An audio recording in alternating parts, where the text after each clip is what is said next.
Hello बच्चों, तो आप सभी का हमारे इस यूट्यूब चैनल मिशन 2 पे आप लोगों का बहुत बहुत स्वागत है। तो बच्चों, आज हम क्लास 10th का सामाजिक विज्ञान का model paper weekly test model paper set 2 को करने जा रहे हैं। और ये जो मॉडल पेपर है आपके टेस्ट के लिए, आपके वीकली टेस्ट के लिए बहुत ही ज़्यादा इंपॉर्टेंट है। तो आप इस वीडियो को शुरू से लेकर अंत तक ज़रूर देखना और अपने सभी साथियों को शेयर ज़रूर कर देना। मेरे प्यारे बच्चों, इससे पहले हमने सामाजिक विज्ञान का सेट 1 चैनल पे अपलोड कर दिए हैं। यदि आप उसे नहीं देखें तो इस वीडियो को देख लेने के बाद आप सेट 1 को ज़रूर से ज़रूर देख लेना। तो चलिए फिर शुरू करते हैं। आज के इस मॉडल पेपर में जितने भी महत्वपूर्ण सवाल दिए गए सभी सवालों को हम लोग देखते हैं। देखिए, इसका जो सबसे पहला क्वेश्चन है काफ़ी इंपॉर्टेंट है। वैश्वीकरण की शुरुआत किस वित्त मंत्री द्वारा किया गया? ठीक है, तो वैश्वीकरण का जो शुरुआत हो बच्चों, उस समय वित्त मंत्री कौन था? ठीक है, तो उस समय वित्त मंत्री डॉक्टर मनमोहन सिंह जी थे। ऑप्शन नंबर डी इसका बिल्कुल राइट हो जाएगा। ठीक है, बढ़ते हैं नेक्स्ट सवाल में हम लोग। एक देश में कितने केंद्रीय बैंक होते हैं? तो एक देश में केवल एक ही केंद्रीय बैंक होता है बच्चों। ठीक है, और हमारे भारत देश का केंद्रीय बैंक कौन है? तो आरबीआई है, रिजर्व बैंक ऑफ इंडिया। ठीक है, यानी ऑप्शन नंबर सी इसका बिल्कुल राइट हो जाएगा। बढ़ते हैं नेक्स्ट सवाल में हम लोग। संविधान के किस अनुच्छेद द्वारा अस्पृश्यता को समाप्त कर दिया गया? तो संविधान के कौन से अनुच्छेद पे अस्पृश्यता को समाप्त कर दिया? तो अनुच्छेद 17। कितना? अनुच्छेद 17। ऑप्शन नंबर सी इसका बिल्कुल राइट हो जाएगा। तो याद रखना, अनुच्छेद 17। बढ़ते हैं नेक्स्ट सवाल में हम लोग। भारत में निम्नांकित में से कौन सी मुद्रा अपनाई जाती है? अरे कितना लॉलीपॉप सवाल है। भारत में मुद्रा में कौन सा उपयोग होता है? डॉलर, पौंड, यूरो, रुपया। यहाँ पे रुपया यूज होता है। ठीक है, ऑप्शन नंबर डी इसका बिल्कुल राइट हो जाएगा। ठीक है, पढ़ते हैं नेक्स्ट सवाल में हम लोग। क्या लिखा हुआ है? लिंग विभाजन का क्या अभिप्राय है? ठीक है, तो लिंग विभाजन का मतलब होता है बच्चों कि पुरुषों और महिलाओं के बीच विभाजन। ठीक है, ऑप्शन नंबर 20 का बिल्कुल राइट हो जाएगा। बढ़ते हैं नेक्स्ट सवाल में हम लोग। करेंसी मुद्रा का कौन सा रूप है? ठीक है, करेंसी मुद्रा जो है बच्चों, करेंसी मुद्रा ये आधुनिक रूप है, मॉडर्न रूप है। ठीक है, ऑप्शन नंबर ए इसका बिल्कुल राइट हो जाएगा। आगे देखते हैं नेक्स्ट सवाल। भारत में करेंसी नोट कौन जारी करता है? तो भारत में करेंसी नोट जो है ये कौन करता है? रिजर्व बैंक ऑफ इंडिया यानी कि आरबीआई करता है। ठीक है, ऑप्शन नंबर सी इसका बिल्कुल राइट हो जाएगा। बढ़ते हैं नेक्स्ट सवाल में। भारत में डैश केंद्र सरकार की ओर से मुद्रा नोट जारी करता है। ठीक है, तो कौन करता है? अभी हमने जस्ट बताया, रिजर्व बैंक ऑफ इंडिया, भारतीय reserve bank. Option number A इसका राइट हो जाएगा। ठीक है, वीडियो अच्छा लग रहा है तो अभी वीडियो को, हमारे इस वीडियो को फटाक से लाइक करेंगे। ठीक है, और एक प्यारा सा नीचे कमेंट जरूर कर देना अगर आपको हेल्प होता है हमारे इस मॉडल पेपर से तो। ठीक है, नीचे क्वेश्चन देखो क्या दिया हुआ है। व्यापारिक बैंक का क्या कार्य है? ठीक है, व्यापारिक बैंक का क्या कार्य है बच्चों? साख निर्माण, ऋण देना, जमा स्वीकार करना, उपरोक्त सभी। तो उपरोक्त सभी हो जाएगा, क्योंकि जो व्यापारिक बैंक होता है, कॉमर्शियल बैंक, वो साख निर्माण भी करता है, ऋण भी देता है, लोन भी देता है और जमा स्वीकार भी करता है ना। तो सभी इसका राइट आंसर हो जाएगा। आगे देखो, यहाँ पे वस्तु के बदले वस्तु के आदान प्रदान की प्रणाली को क्या कहा जाता है? तो इसको बोला जाता है वस्तु विनिमय प्रणाली, यानी ऑप्शन नंबर ए इसका बिल्कुल सही हो जाएगा। बढ़ते हैं अगला सवाल में हम लोग। यहाँ से कुछ सब्जेक्टिव सवाल है, उस सब्जेक्टिव को आपको अच्छे से याद कर लेना है। ठीक है, क्या है? निवेश किसे कहते हैं? ठीक है, तो भूमि, भवन, मशीनें और अन्य उपकरणों आदि परिसंपत्तियों को खरीद में व्यय की गई मुद्रा को निवेश कहते हैं। तो निवेश का मतलब होता है इन्वेस्टमेंट। इन्वेस्टमेंट कहते हैं किसको? जब हम कोई भवन को खरीदेंगे, भूमि को खरीदेंगे या कोई अन्य उपकरण, ठीक है, उसको खरीदेंगे, उसको उसमें हम पैसा लगाएंगे, तो वो हमारा क्या कहलाएगा? निवेश। क्यों? क्योंकि वहाँ से हमको कुछ ना कुछ फायदा होगा। ठीक है, तो इसको हम लोग क्या कहते हैं? निवेश। बढ़ते हैं नेक्स्ट क्वेश्चन। क्या लिखा हुआ है? वैश्वीकरण का क्या अर्थ है? तो वैश्वीकरण का अर्थ का मतलब होता है बच्चों, इसका मतलब कि हमारी अर्थव्यवस्था, विश्व अर्थव्यवस्था में सामंजस्य स्थापित करना वैश्वीकरण कहलाता है। मतलब कि हमारी अर्थव्यवस्था, हमारे भारत की अर्थव्यवस्था अगर हम दूसरे अर्थव्यवस्था के साथ उसको जोड़ते हैं तो इसी को हम लोग क्या कहते हैं? वैश्वीकरण कहते हैं। ठीक है, तो आप इसको अच्छे से याद कर लो, है ना। हमारी अर्थव्यवस्था और विश्व के अर्थव्यवस्था को सामंजस्य स्थापित करना ही क्या कहलाता है? वैश्वीकरण कहलाता है। वस्तु विनिमय क्या है?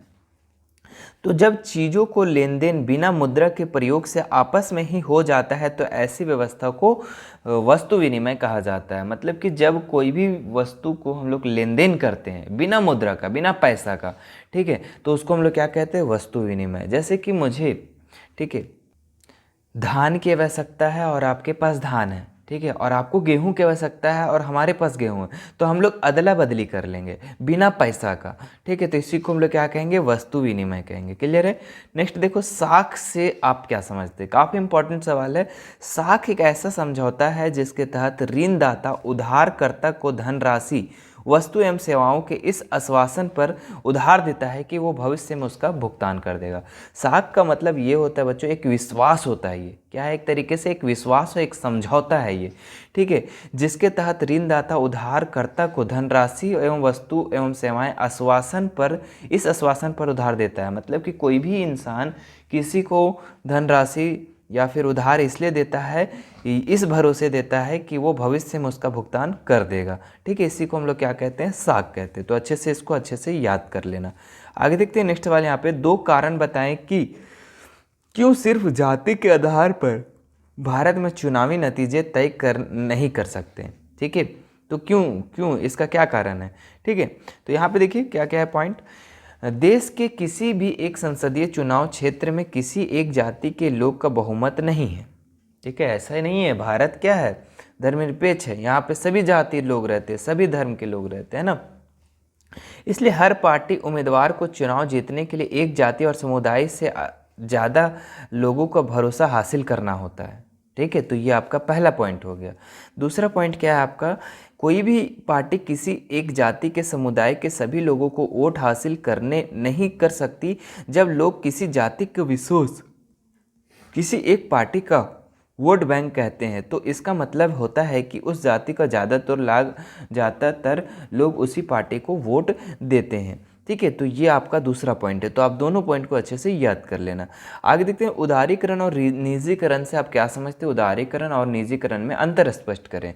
तो उदारीकरण है ना, सरकार द्वारा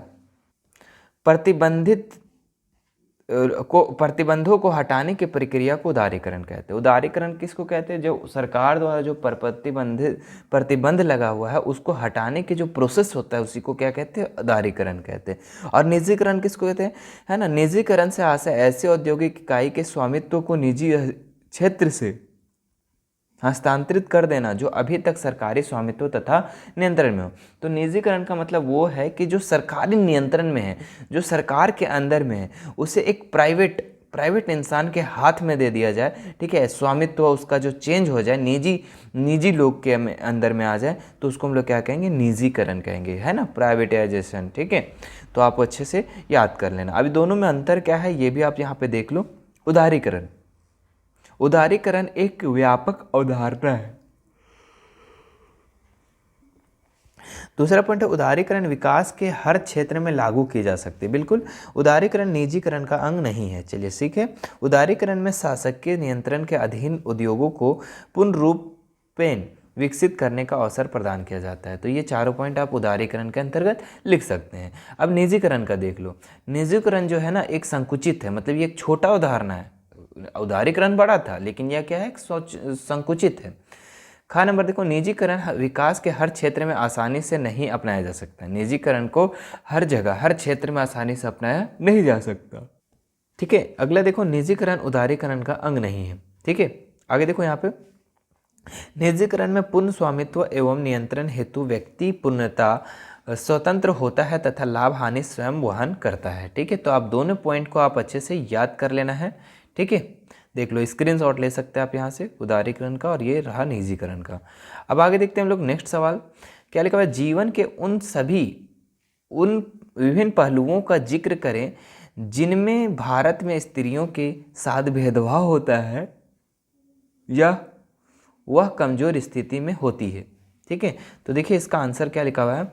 अभी भी महिलाओं को कई तरह के भेदभाव का सामना करना पड़ता है। बिल्कुल, अभी भी बहुत जगह क्या है, महिलाओं को भेदभाव का सामना करना पड़ता है। इसके कुछ उदाहरण जो है नीचे दिए गए हैं।